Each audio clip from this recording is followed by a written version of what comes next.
The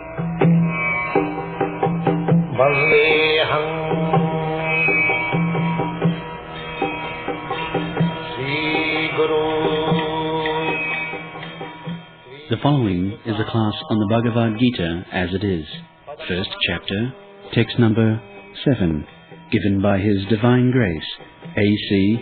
Bhaktivedanta Swami Prabhupada, recorded on the 11th of July, 1973, in London, England.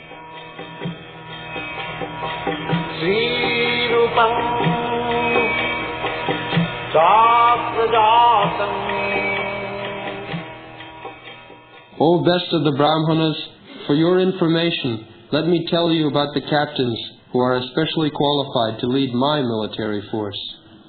So, formerly, 5,000 years ago, the same system, military, ordinary soldiers, then the captain, then the commander-in-chief, as there are gradations.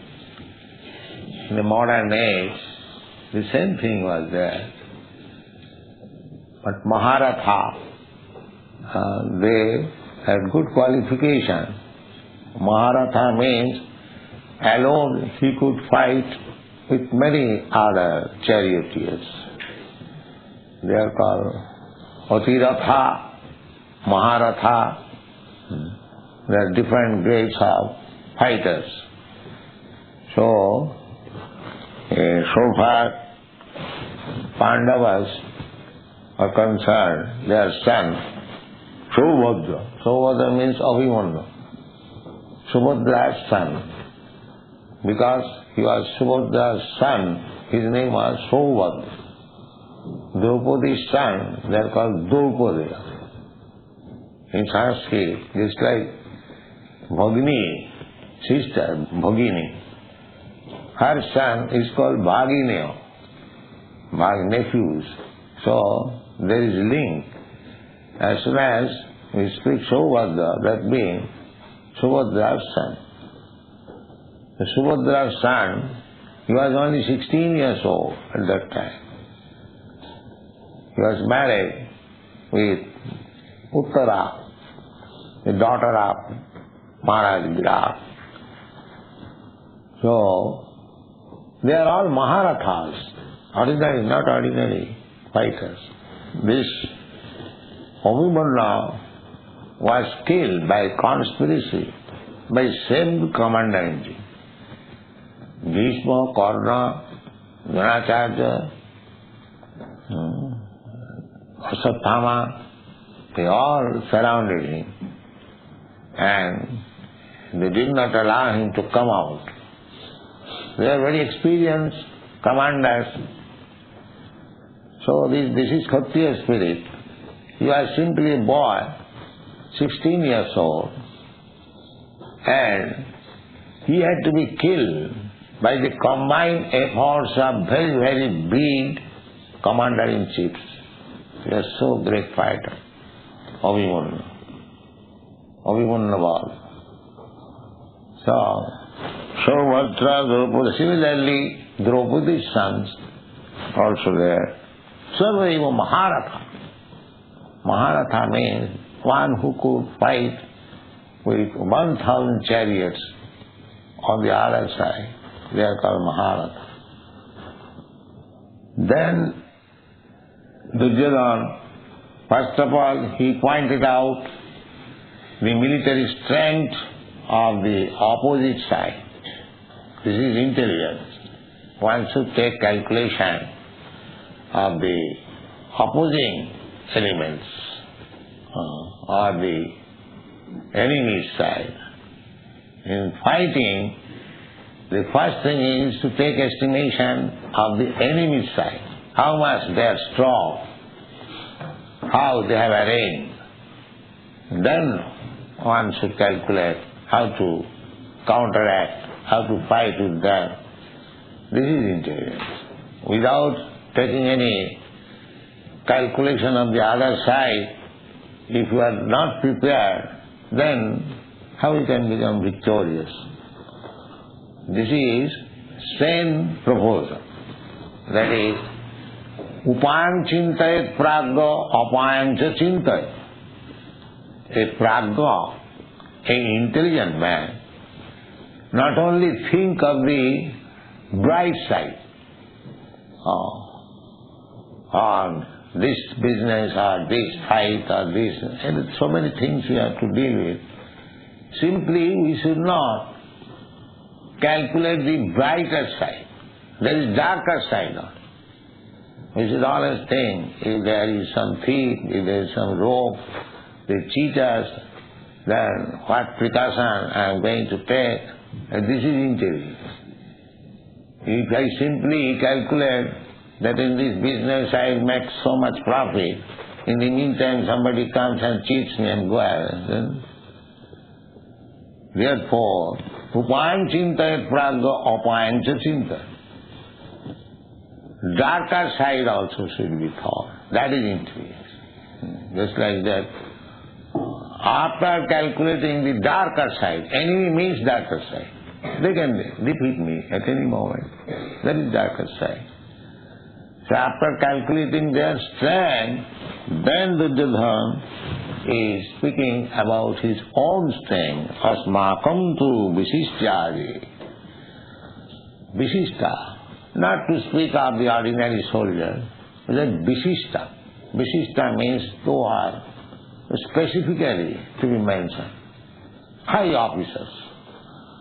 Asmakam tu Vishishtadi. Pramini Bodho Dijuttama. He was in commander-in-chief. For 18 days there was fight, and one after another a commander-in-chief was killed. And 64 crores of men were killed in the battlefield of Kurukshetra. And the battle was finished within 18 days, not lingering for some years. No. Fight to the best capacity and finish the business. So everyone, both the sides, Pandava side and Kaurava side, all were killed. The Subhadra, Draupadaya, everyone was killed. And the other side also. Only the 5 brothers, they remained, and the one grandchild who was in the womb of the mother, he remained. Otherwise, everyone is finished. Within 18 days. Such a great fight it was.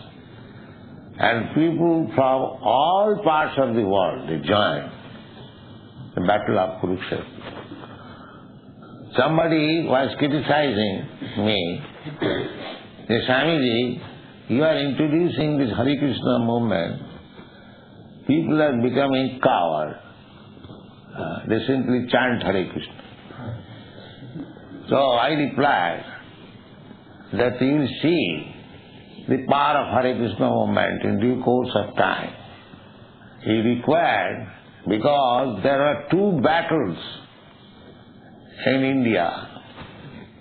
The battle between Ravan and Ram.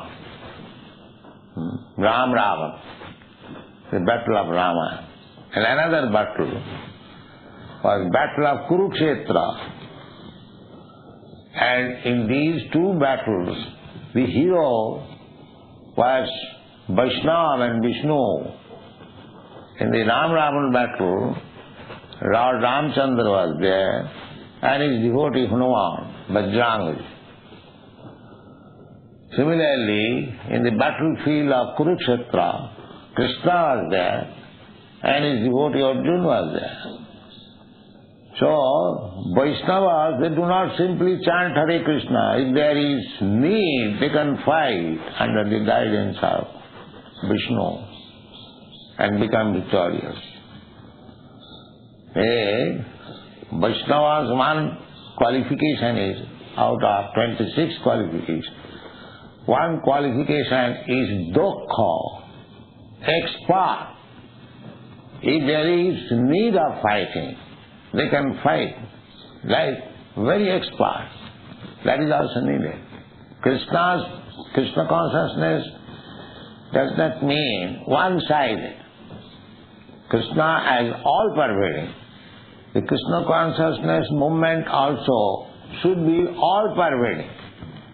It should touch everything, even politics, sociology, everything is required. And that is it. Because Krishna's mission is Jada jada hi dharmasya glani bhavati bharata paritranaya sadhunam vinasaya duskritam. There is two missions. Not only to give protection to the devotees, but also to kill the demons. To kill the demons. That is one side. So the devotees of Krishna should be trained up both ways. Not only to give protection to the devotees, to give them encouragement, but if need be, they should be prepared to kill the demons. That is Vaishnavism. It is not cowardism. It is not cowardism. When need be. Generally, a Vaishnava is non-violent. Just like Arjuna. In the beginning, he was non-violent, Vaishnava.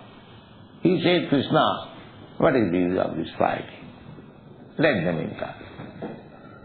So, by nature, he was non-violent. But he was induced by Krishna to become violent. That your non-violence will not help. You become violent. You kill them. I want.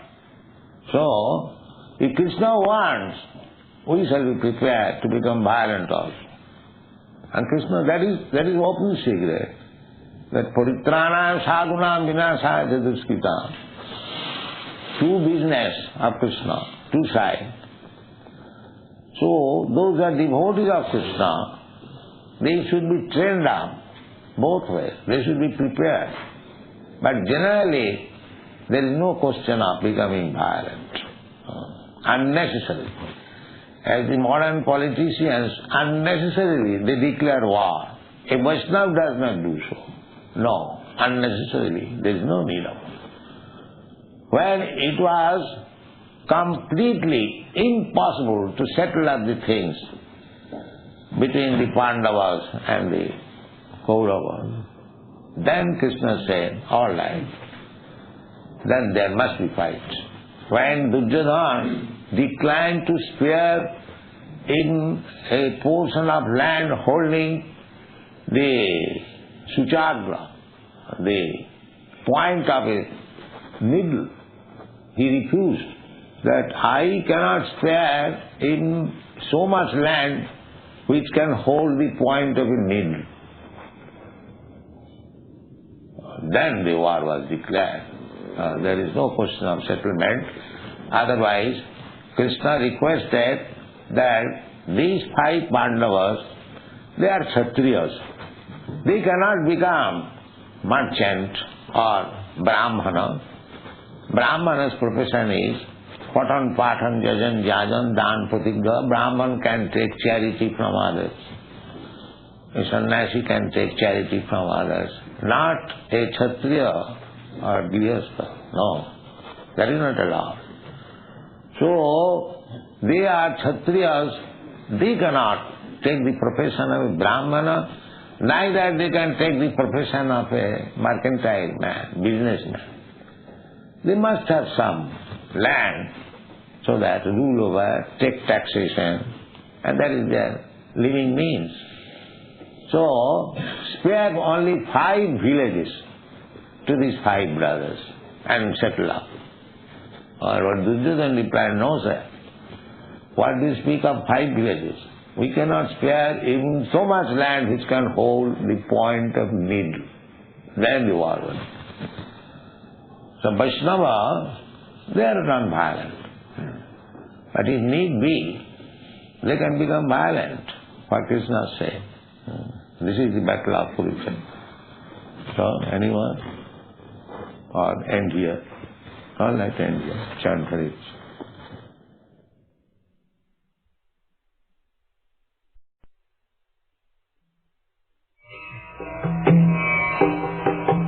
Vande